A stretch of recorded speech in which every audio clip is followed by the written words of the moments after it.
Bayangkan begini, di usia 65 tahun ke atas, kita sudah melewati banyak badai, sudah tahu rasanya kehilangan, sudah paham rasanya bahagia, dan akhirnya kita sampai pada satu kesadaran.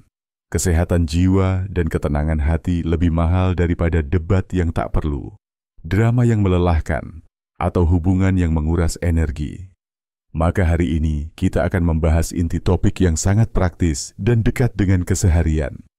Jenis-jenis orang yang sebaiknya dijauhi oleh para lansia agar tidak stres dan tidak terjebak dalam hubungan yang toksik, sekaligus mengapa menjauh itu bukan berarti jahat, melainkan bentuk sayang pada diri sendiri. Setelah ini, kita akan bicara hangat dari hati ke hati, dengan contoh-contoh nyata, dengan kalimat-kalimat sederhana yang bisa langsung dipraktikkan. Assalamualaikum warahmatullahi wabarakatuh. Salam sejahtera untuk kita semua. Bapak Ibu yang saya hormati, semoga Bapak Ibu sehat, tenang batinnya, dan dilapangkan rezekinya hari ini. Saya temani Bapak Ibu duduk santai, menarik napas pelan, dan mari kita bicara dengan jujur serta apa adanya, karena kita pantas hidup damai di hari tua. Pertama-tama, mari kita pahami dulu mengapa menjaga jarak dari orang tertentu itu penting. Di usia lanjut, kapasitas energi kita berbeda dengan dulu. Yang dulu terasa ringan, sekarang bisa melelahkan. Yang dulu dianggap hiburan, kini bisa jadi sumber pusing. Tubuh perlu istirahat yang cukup, pikiran perlu suasana yang bersih, dan hati butuh lingkungan hangat yang menenangkan. Ketika kita berhubungan dengan orang yang suka memaksa, meremehkan, memancing emosi, atau mengambil keuntungan, tubuh merespons dengan tegang, napas menjadi pendek, tidur tidak nyenyak, dan hidup terasa berat. Artinya, membatasi diri dari orang yang tidak sehat bagi batin kita adalah langkah bijak untuk menjaga kualitas sisa umur yang berharga. Jenis orang pertama yang sebaiknya dijauhi adalah si peremeh, orang yang selalu merendahkan pengalaman kita, meremehkan usia, dan memperkecil kemampuan kita. Ciri-cirinya, setiap kali Bapak Ibu bercerita tentang masa lalu atau memberikan nasihat, ia menertawakan, menganggap ketinggalan zaman, atau menyelipkan komentar sinis seperti, "Ah, itu kan cara orang dulu," atau "Sudah tua kok masih ngatur." Hubungan seperti ini menurunkan harga diri secara perlahan, membuat kita ragu berbicara, dan akhirnya menjauh dari kegiatan sosial. Padahal keterhubungan sosial penting untuk kebahagiaan di usia senja. Mengapa harus dijauhi? Karena penghinaan yang diulang-ulang, walau halus, bisa menjadi racun kecil yang menetes terus-menerus. Kalimat aman yang bisa dipakai adalah, "Saya paham pendapatmu, tapi saya memilih cara yang membuat saya tenang." Lalu akhiri percakapan. Bila terus diulang, batasi waktu berinteraksi, pindahkan topik, atau cukup tersenyum dan pamit dengan sopan. Jenis orang kedua adalah si pengatur yang tidak mau mendengar. Ia tampak peduli, tapi sebenarnya ingin mengontrol. Ia menentukan apa yang harus Bapak Ibu makan, jam berapa harus tidur, harus ikut kegiatan apa, dan marah bila Bapak Ibu menolak. Ini tipis bedanya dengan orang yang benar-benar peduli. Bedanya, orang yang peduli akan bertanya dan mendengar, pengatur tidak. Dampaknya, Bapak Ibu kehilangan rasa mandiri, merasa diawasi, dan muncul rasa bersalah setiap kali ingin menentukan pilihan sendiri. Cara aman menghadapi pengatur adalah menegaskan batas dengan kalimat singkat. "Terima kasih sarannya, saya yang memutuskan ya, karena saya paling tahu kondisi saya." Ucapkan pelan tetapi tegas. Bila ia memaksa, ulangi kalimat yang sama tanpa debat panjang. Jenis orang ketiga adalah si pengeluh kronis, yang setiap hari mengantarkan awan gelap ke ruang tamu kita. Ia selalu punya keluhan tentang tetangga, cuaca, harga sembako, anak, menantu, cucu, pemerintah, bahkan hal kecil seperti suara ayam tetangga. Keluhan sekali-sekali itu manusiawi. Namun bila setiap pertemuan isinya keluhan, energi kita tersedot dan pikiran menjadi sempit. Mengapa berbahaya? Karena suasana hati menular. Mendengar keluhan terus-menerus menurunkan semangat, membuat tubuh terasa berat, dan lama-lama kita kehilangan rasa syukur. Kalimat aman yang bisa dipakai. Saya paham ini menyebalkan, tapi saya ingin menjaga suasana hati tetap ringan. Boleh kita bahas hal yang membuat hati adem. Bila ia tetap memaksa mengeluh, cukup batasi durasi. Misalnya hanya 10-15 menit, lalu akhiri dengan alasan yang sopan. Jenis orang keempat adalah si penggosip dan penyebar kabar burung. Ia tampak akrab, suka membawa cerita panas, dan memancing Bapak Ibu untuk ikut memberikan komentar. Gosip itu menarik sesaat, tetapi setelahnya menyisakan rasa tidak enak, menciptakan konflik, dan merusak silaturahmi. Di usia senja, ketenangan datang dari hati yang bersih, bukan dari mengetahui aib orang. Mengapa perlu dijauhi? Karena gosip membiasakan lidah untuk mengomentari hal yang bukan urusan kita. Dan bila gosip berbalik menyerang, kita yang lelah. Kalimat aman. Saya tidak ingin membicarakan orang yang tidak hadir di sini. Ayo ganti topik. Lalu ajak bicara soal hobi, tanaman, atau cucu. Jenis orang kelima adalah si pemancing emosi. Suka provokasi, senang memutarbalikkan kata, atau sengaja menekan tombol kemarahan. Ia mungkin mengungkit masa lalu, menyindir pilihan hidup, atau menyebar isu yang diskriminatif terhadap usia. Akibatnya jantung terasa berdebar, kepala panas, dan tidur malam menjadi gelisah.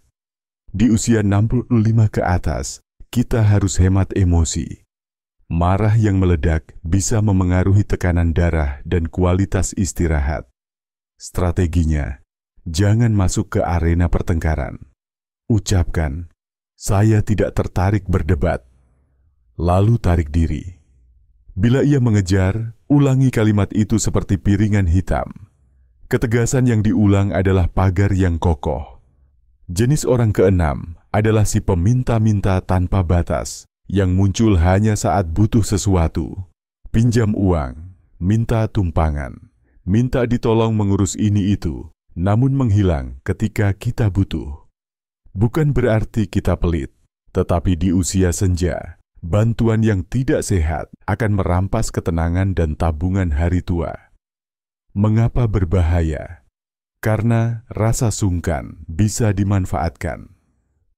Untuk kasus pinjam uang, pakai kalimat aman. Saya tidak bisa meminjamkan uang, tapi saya doakan urusannya dimudahkan. Atau, saya bisa bantu dalam bentuk informasi, bukan uang. Bila ia memaksa atau bersandiwara menekan perasaan, tetap ulangi jawaban yang sama. Kita tidak perlu menjelaskan panjang. Tidak semua orang berhak tahu alasan kita. Jenis orang ketujuh adalah si penggaslight, orang yang memelintir fakta hingga kita ragu pada ingatan sendiri. Ia akan berkata, kamu salah ingat. Itu tidak pernah terjadi. Atau, kamu terlalu sensitif, padahal hati kita sudah terluka. Dampaknya besar, kita jadi ragu mengambil keputusan, takut bersuara, dan merasa selalu salah. Di usia senior, keyakinan diri adalah pegangan penting. Ketika bertemu gaslighter, pegang catatan kecil, tulis tanggal, kejadian, dan perasaan kita. Bukan untuk berdebat, tetapi agar kita tidak kehilangan pijakan. Kalimat aman. Saya ingat kejadian itu berbeda, dan saya memilih mempercayai ingatan saya. Kita akhiri pembicaraan ini.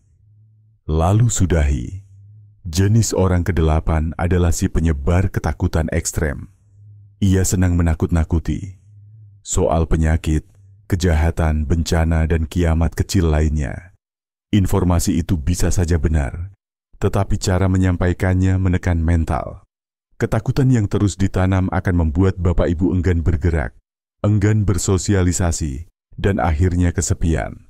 Padahal rasa aman dibangun dari kebiasaan realistis, jaga kesehatan, kenali lingkungan, dan tetap terhubung. Untuk menghadapi penyebar ketakutan, ucapkan, "Terima kasih informasinya. Saya memilih fokus pada hal yang bisa saya kendalikan." Lalu alihkan pada obrolan ringan. Jenis orang ke-9 adalah si tidak bisa dipercaya. Janji jam 3 datang jam 5, bilang mampu bantu, lalu hilang tanpa kabar. Satu kali mungkin bisa dimaklumi, tetapi bila berulang, kita harus menegaskan batas. Ketidakpastian membuat rencana hari kita berantakan, makan siang jadi molor, obat terlewat, dan badan menjadi letih. Kalimat aman. Agar saya bisa mengatur tenaga, saya butuh kepastian. Kalau tidak bisa tepat waktu, lebih baik kita jadwalkan lain kali. Pilih orang yang konsisten, karena di usia senja, keteraturan itu karunia. Jenis orang ke-10 adalah si pembawa drama. Yang kecil dibesarkan, biasa dibikin heboh. Ia senang berkata, "Darurat, penting sekali." Untuk hal yang sebenarnya bisa menunggu. Kita jadi sibuk memadamkan kebakaran palsu dan melupakan kebutuhan diri sendiri. Menjauhi drama bukan berarti cuek, justru menyelamatkan prioritas yang benar. Kalimat aman. Kalau ini bukan hal mendesak seperti kesehatan atau keselamatan, mari kita bicarakan saat saya sudah senggang. Jenis orang ke-11 adalah si moral polisi yang menghakimi pilihan kita. Cara berpakaian, cara beribadah, cara mengasuh cucu, bahkan pilihan makanan. Ia seolah tahu yang paling benar dan membuat kita merasa kotor, kurang, atau gagal. Padahal, hidup yang baik itu soal keseimbangan, bukan lomba kesempurnaan. Mengapa harus dijauhi? Karena rasa bersalah yang berlebihan mengikis kebahagiaan. Kalimat aman. Saya menghargai pandanganmu, tetapi saya memilih cara yang sesuai dengan kondisi saya. Lalu cukup. Jenis orang ke-12 adalah si penjual harapan palsu, menawarkan obat ajaib, investasi cepat kaya, atau alat yang katanya menyembuhkan semua penyakit. Target favoritnya adalah lansia, karena dianggap mudah percaya. Ingat, jika terdengar terlalu bagus untuk jadi kenyataan, biasanya memang tidak benar. Jagalah tabungan hari tua dan konsultasikan hal penting pada tenaga kesehatan atau keluarga yang dipercaya. Kalimat aman. Saya tidak mengambil keputusan cepat. Saya perlu memeriksa dan bertanya pada orang yang ahli. Lalu berhenti di situ. Jenis orang ke-13 adalah si penolak batas. Orang yang tak bisa menerima kata tidak. Ia akan memutar ucapan, merayu, marah, bahkan menangis agar kita luluh. Padahal batas itu benteng yang menyelamatkan. Bila ia tetap memaksa, jangan mengubah jawaban karena iba. Ucapkan dengan napas stabil, "Tidak, keputusan saya tetap," tanpa penjelasan tambahan. Diam yang konsisten lebih kuat daripada 1000 alasan yang akan ia bantah. Jenis orang ke-14 adalah si pengadu domba. Ia menyampaikan ucapan A kepada B dengan tambahan bumbu, lalu menyampaikan ucapan B kepada A dengan bumbu lain, sehingga semua pihak saling curiga. Kita jadi tegang di acara arisan, gelisah saat pengajian, dan enggan hadir di pertemuan RT. Caranya menghadapi, jangan beri bahan. Bila dia bertanya, "Katamu si X begini ya?" Jawab, "Saya tidak mau membahas orang lain." Selesai. Jangan lanjutkan. Silaturahmi Bapak Ibu lebih penting daripada memuaskan rasa ingin tahu seseorang. Jenis orang ke-15 adalah si pengambil mikrofon. Orang yang selalu menjadikan dirinya pusat panggung, memonopoli pembicaraan dan mengabaikan perasaan Bapak Ibu. Saat kita bercerita, ia memotong, lalu memutar topik menjadi tentang dirinya. Interaksi seperti ini membuat kita merasa tidak terlihat. Di usia senja, didengar itu kebutuhan batin. Bila bertemu tipe ini, latih kalimat pemutus yang sopan. Sebentar, saya belum selesai. Atau, boleh saya lanjutkan dulu? Jika tetap tak berhasil, kurangi frekuensi bertemu. Jenis orang ke-16 adalah si penyepele masalah kesehatan. Ia berkata, "Ah, kamu lebay, batuk sedikit saja ribut." Atau, "Ah, minum ini saja sembuh." Ucapan begini membuat kita ragu merawat diri, menunda pemeriksaan, dan justru memperpanjang keluhan. Di usia 65 tahun ke atas, kita perlu teman yang mendorong pemeriksaan rutin, bukan meremehkannya. Kalimat aman, "Saya mendengar saranmu, tapi saya memilih." Mengikuti anjuran tenaga kesehatan. Jenis orang ke-17 adalah si pemerangkap waktu di telepon. Ia menelepon lama-lama tanpa tujuan jelas, mengulang hal yang sama, dan sulit mengakhiri pembicaraan. Padahal tubuh perlu istirahat, mata perlu rehat, dan ada jadwal minum obat. Tipsnya, siapkan kalimat penutup di awal. Misalnya, "Saya ada waktu 10 menit ya." Lalu saat waktu habis, ucapkan, "Terima kasih ngobrolnya. Saya akhiri dulu." Bila perlu, gunakan nada suara yang lebih pelan dan jeda singkat untuk menandai penutupan. Jenis orang ke-18 adalah si mengundang tapi mengejek. Ia mengajak ke acara, tetapi di sana mencela pakaian, pilihan makanan, atau cara duduk. Tujuan tersembunyi, mempermalukan agar kita mau mengikuti standarnya. Ini tidak sehat. Undangan seharusnya membuat hati senang, bukan kecut. Bila kita pulang dari pertemuan dengan perasaan kecil dan menyesal, itu tanda sudah saatnya menjaga jarak. Kalimat aman. "Terima kasih undangannya. Untuk kali ini saya berhalangan." Tanpa penjelasan. Jenis orang ke-19 adalah si penjajah privasi yang memaksa membuka ponsel, membaca pesan, mencampuri urusan cucu, atau memeriksa dompet. Privasi bukan hanya milik anak muda. Di usia senja, privasi adalah martabat. Bila seseorang melangkahi batas ini, berdirilah tegak. "Saya menjaga privasi saya. Mohon dihormati." Ucapkan dengan mata menatap lembut namun pasti. Jenis orang ke-20 adalah si pendendam halus yang menyimpan kesalahan kecil lalu membalas dengan sindiran, tidak mau membantu, atau memalukan kita di depan orang. Hubungan semacam ini melelahkan karena kita berjalan di atas kulit telur, takut menyinggung.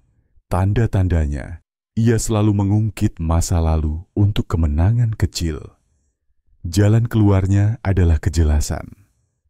Kalau ada yang mengganggumu, katakan langsung, "Saya tidak ingin permainan sindir-sindiran." Dan bila tetap berulang, atur jarak dengan sadar. Sampai di sini, Bapak Ibu mungkin berpikir, kalau semua dijauhi, nanti saya berteman dengan siapa? Nah, poin pentingnya bukan menjauhi semua orang, melainkan cerdas memilih lingkar pertemanan yang menyehatkan. Pilih orang yang setelah bertemu membuat kita lebih tenang, bukan lebih gelisah. Pilih yang senang mendengar, bukan hanya bicara. Pilih yang menghargai batas, bukan memaksa. Pilih yang mengajak bergerak sehat, jalan pagi, senam ringan, berkebun. Bukan yang mengajak begadang dengan gosip. Ingat, satu teman yang tulus lebih berharga daripada 10 teman yang bising. Kita tidak sedang lomba ramai-ramai, kita sedang merawat sisa umur. Sekarang mari berbicara tentang tanda-tanda batin kita sudah terlalu lelah dan butuh jeda. Bila setelah berinteraksi kita selalu merasa nyeri di belakang kepala, dada terasa sesak, pola tidur kacau, atau hati jadi gampang tersinggung, itu sinyal untuk mengevaluasi. Siapa saja yang belakangan sering bertemu? Apa pola pembicaraannya? Apakah saya sulit mengatakan tidak? Buatlah daftar kecil di kertas. Nama, bagaimana perasaan saya setelah bertemu, dan berapa sering kami berkomunikasi. Dari situ, tentukan strategi. Siapa yang perlu dibatasi? siapa yang perlu dijeda, dan siapa yang perlu didekatkan. Ini bukan dendam, ini kebijaksanaan. Agar lebih mudah, saya berikan beberapa kalimat kunci yang bisa Bapak Ibu latihkan pelan-pelan. Pertama, kalimat tidak yang lembut namun tegas. Maaf, saya tidak bisa. Tidak perlu alasan panjang. Kedua, kalimat batas.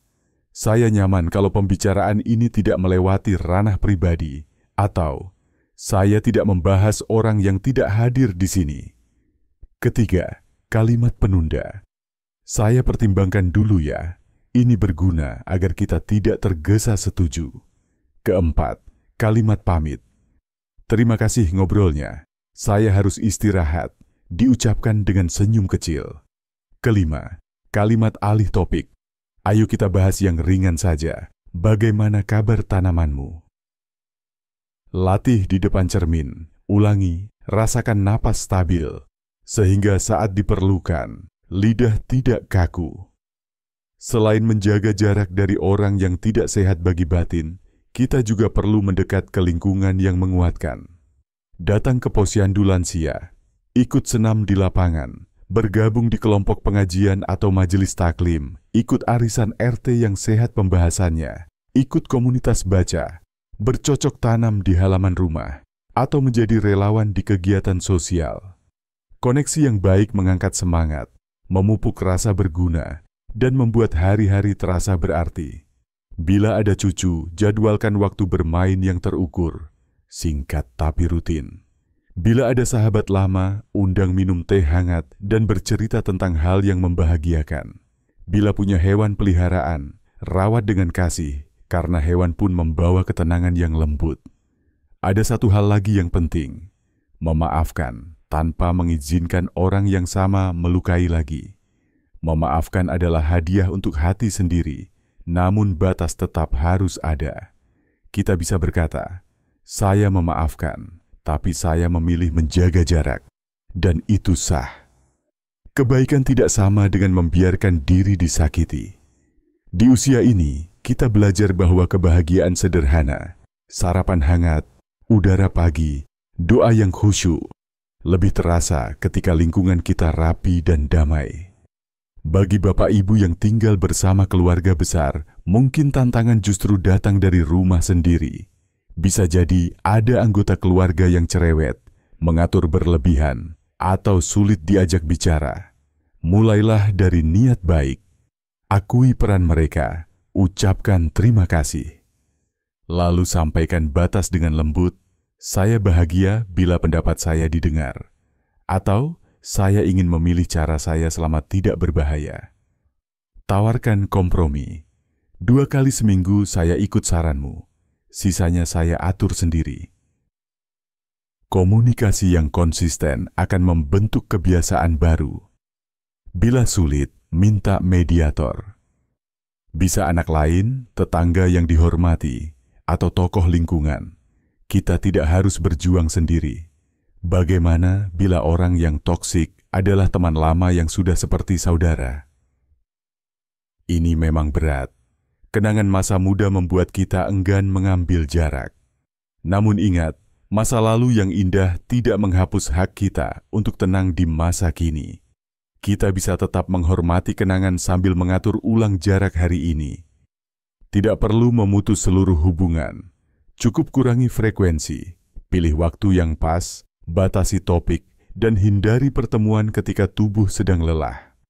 Sayangi diri sendiri sebagaimana dulu kita menyayangi orang lain.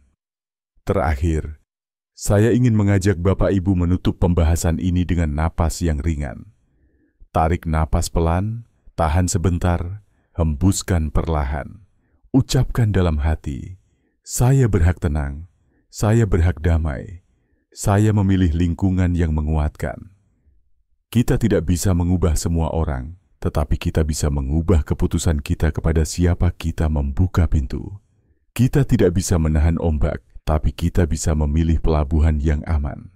Di usia 65 tahun ke atas, yang kita jaga bukan lagi kesan di mata orang, melainkan kesehatan hati yang Tuhan titipkan. Mulai hari ini, mari kita susun lingkar pergaulan yang sehat. Kurangi interaksi dengan premeh. pengatur, pengeluh kronis, penyebar gosip, pemancing emosi, peminta tanpa batas, penggaslight, penyebar ketakutan yang tak bisa dipercaya, pembawa drama, moral polisi, penjual harapan palsu, penolak batas, pengadu domba, perebut mikrofon, penyepele kesehatan, penjajah waktu, pengundang yang mengejek, penjajah privasi, dan pendendam halus. Lalu perbanyak bertemu dengan orang yang hangat, jujur, sabar, bisa tertawa ringan, dan mau mendengar.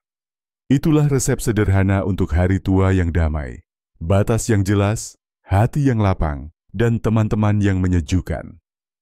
Terima kasih sudah mendengarkan dengan hati terbuka. Semoga hari ini Bapak Ibu memilih ketenangan, dan semoga setiap langkah diberkahi. Waalaikumsalam warahmatullahi wabarakatuh.